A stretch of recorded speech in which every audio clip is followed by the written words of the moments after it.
Hello everyone, my name is Emma, and I want to start today with something personal. A few years ago, I failed at something very important. I prepared for months and worked hard, but I failed. It was a big failure. I remember that feeling well. The embarrassment and the quiet voice inside saying, maybe you are just not good enough. Maybe you know that feeling too. Or maybe you are afraid of failure, so afraid that you do not even try. Today we talk about dealing with failure, because failure is not the end. It is often the beginning of the most important part. This podcast is for B1 English learners. Let's begin our journey together. First, let us think about what failure actually means. The dictionary says, failure is when you do not achieve what you wanted. But I think there is a more honest definition. Failure is the difference between what you hoped for and what actually happened. That gap is part of every real life. Great people like Thomas Edison or J.K. Rowling failed many times before they succeeded. They understood that failure is a way to find what does not work. The truth is the same for ordinary people too. The person who learned to walk fell hundreds of times first. Mistakes are how we learn a second language. Failure is not the opposite of success. It is part of the path to success. You cannot succeed without it. I want to talk about why failure feels so painful, because it does hurt. And I think it is important to understand why, so we do not judge ourselves too harshly. There are 3 reasons failure is so emotionally difficult. Reason 1, it feels personal. When we fail at something, we often do not think that specific attempt did not work. We think, I am a failure. We take the result and we make it into our identity. We connect what we did with who we are, but there is a very important difference. I failed at this is a fact. I am a failure is a story. And stories can be changed. Reason 2, we compare ourselves to others. On social media, we see other people's successes, their achievements, their good moments. We rarely see their failures, their bad days, or their doubts. So we compare our inside, where we know all our failures, to other people's outside, where we only see their successes. This comparison is not fair, and it makes every failure feel much bigger than it really is. Reason 3, we were taught that failure is bad. From a very early age, most of us learned that failure is something to be ashamed of. At school, a wrong answer was marked with a red pen. At home, mistakes often brought disappointment. We were not taught how to fail well, how to fail and continue, how to fail and learn. The problem is not failure itself. The problem is what we were taught to believe about it. There is good science that shows us failure is not just acceptable, it is necessary for learning. Researchers at MIT found something interesting in brain scans. When you make a mistake and your brain processes that mistake, the brain actually grows new connections. It is literally building new pathways in response to the failure. But here is the important part. This only happens if you stay with the failure. If you think about it, understand it, and try again. If you just feel ashamed and avoid thinking about the failure, the brain does not grow. It just hurts. The brain grows from failure only when you reflect on it. Shame without reflection is just pain. Reflection without shame is learning. Professor Carol Dweck at Stanford University studied thousands of students and found 2 types of thinking. The fixed mindset. My abilities are fixed. If I fail, it means I am not good enough. I should avoid challenges. The growth mindset, my abilities can grow. If I fail, I learn something. Challenges make me better. Students with a growth mindset perform significantly better, not because they were more intelligent, but because they responded to failure differently. The most important thing about failure is not what happens. It is what you decide it means. Let me tell you a story. Her name is Anna. She is 29 years old and she has failed 3 times in 3 years. Anna applied for a promotion and did not get the job. Her manager said her English skills needed to be stronger. Anna was devastated and felt embarrassed. But then Anna did something different. She asked for feedback and started an English course. She practiced speaking and recorded herself to listen back. 8 months later, Anna failed again. But this time, she was not devastated. She could see she had grown. The failure was smaller and the lesson was different. Finally, Anna got the promotion. She said, I am most proud of what I did after the first failure. That was the real achievement. Failure was her path to success. Let me describe 5 ways most people respond to failure and why these responses keep them stuck. Let's see if you recognize these patterns. First, blaming others. It was not my fault. Second, pretending it did not happen. If you avoid the failure, you lose the power to change and grow. Third, overgeneralizing. I always fail. Fourth, giving up too early. Most skills require many failures before success. Quitting means stopping when you are just beginning to learn. Fifth, catastrophizing. My life is over. Ask yourself, will this matter in 5 years? Most failures that feel big now are not memorable 5 years later. Identifying these patterns is the first step. Next, we will talk about the right way to respond. Think about which pattern you recognize in yourself. I want to say something honest here, something that not many podcasts say. Not every failure is a beautiful lesson. Sometimes failure is painful and difficult and the learning takes a long time. Sometimes it is okay to just feel sad or angry or disappointed without immediately looking for the silver lining. Give yourself permission to feel the failure. You do not need to immediately turn it into a lesson or a motivation speech. Feel it first, all of it. The important thing is not to stay in that feeling forever. Feel it, understand it, and then, when you are ready, ask, what can I do with this? There is no fixed timeline for recovering from failure. Some failures take 1 day to process, some take 1 year. Both are okay. Be as kind to yourself after failure as you would be to a good friend who just went through the same thing. Would you tell your friend, you are a failure and you should be ashamed? No, then do not say that to yourself.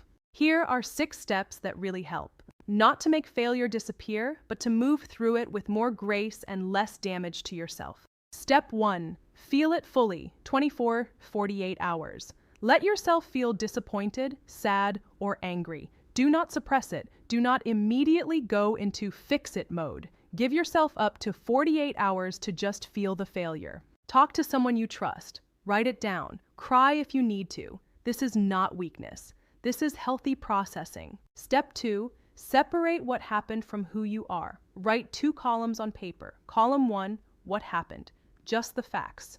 I did not pass the exam, not I am stupid. Column 2, what I am, not defined by this one event. A person with many qualities, many experiences, many future possibilities. The failure happened. The failure is not you. Step 3, ask the right question. Not, why am I such a failure? But, what specifically did not work and what can I learn from it?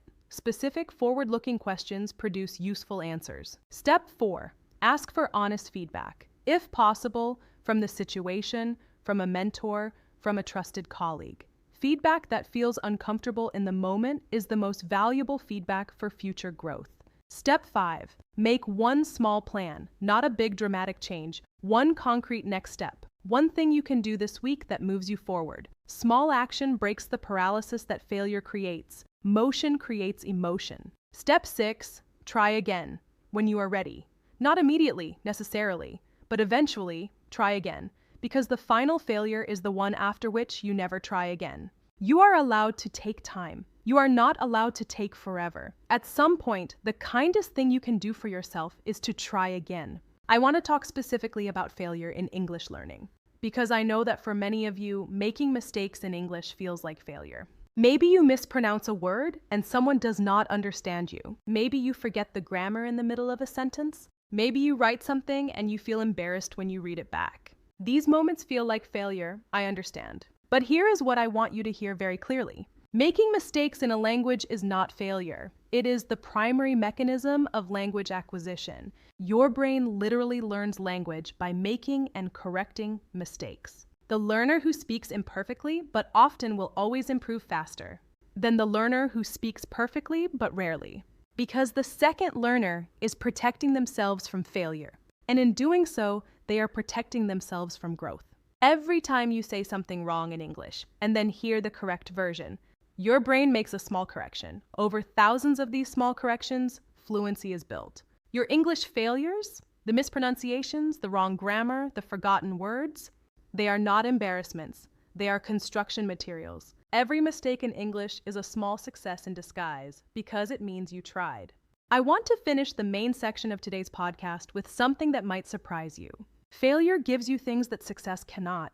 Success tells you what works. Failure shows you what does not, which is often more useful information. Success can make you comfortable. Failure makes you stronger, if you let it. Success is easy to be grateful for, but many people, looking back at their lives, are most grateful for their failures, because those were the moments that changed the direction of their story. The Japanese have a concept called kintsugi, the art of repairing broken pottery with gold.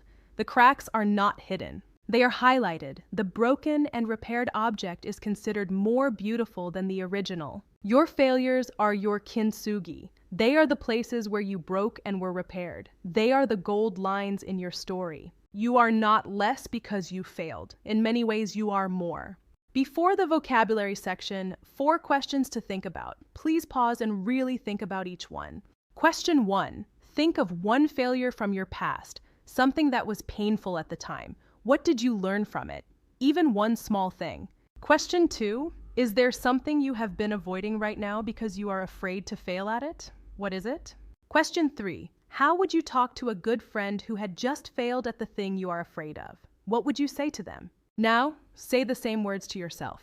Write your answer to question 1 in the comments if you feel comfortable. Your story might help someone else. Welcome to our vocabulary section. Let's look at 3 key words from today's episode. Listen carefully and repeat. First, failure. It is a noun. It means when you do not succeed at what you hoped for. For example, her first attempt was a failure, but she learned so much from it. Second, embarrassed. It is an adjective. It means feeling uncomfortable when something goes wrong. Example, he was embarrassed about his accent, so he avoided speaking English. Third, recover. It is a verb. It means to return to a normal condition after something difficult. Example, he recovered from his failure by starting again differently. Keep practicing.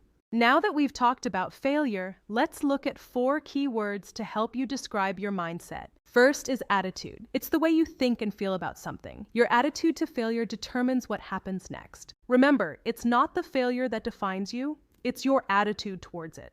Next is overcome, to successfully deal with a problem or obstacle. Note the irregular past tense. Overcome, overcame, overcome. Learning to overcome embarrassment about your accent is a major step toward fluency. Third is disappointed, feeling sad because something didn't happen as hoped. It's a normal feeling, but don't stay there forever. Being disappointed is normal. Staying disappointed forever is a choice. Finally, opportunity. A situation that makes it possible to do something important. Reframe failure as a chance to grow. Every mistake in English is an opportunity for your brain to form a new, correct connection. Which of these words will you use today? Keep practicing, and I'll see you in the next lesson. We have reached the end of today's episode. I want to leave you with one important thought I wish I had known years ago. You are not defined by what happened to you. You are defined by what you do next. The failure is written, but the next part of your story is still blank. You decide what the failure means and what you do with it. Remember, you are holding the pen. Failing does not make you a failure. You are someone who tries, and people who keep trying imperfectly with doubt, those are the people who eventually succeed. Not because they never fell, but because they kept getting up. Thank you for listening. See you next time. Keep getting up.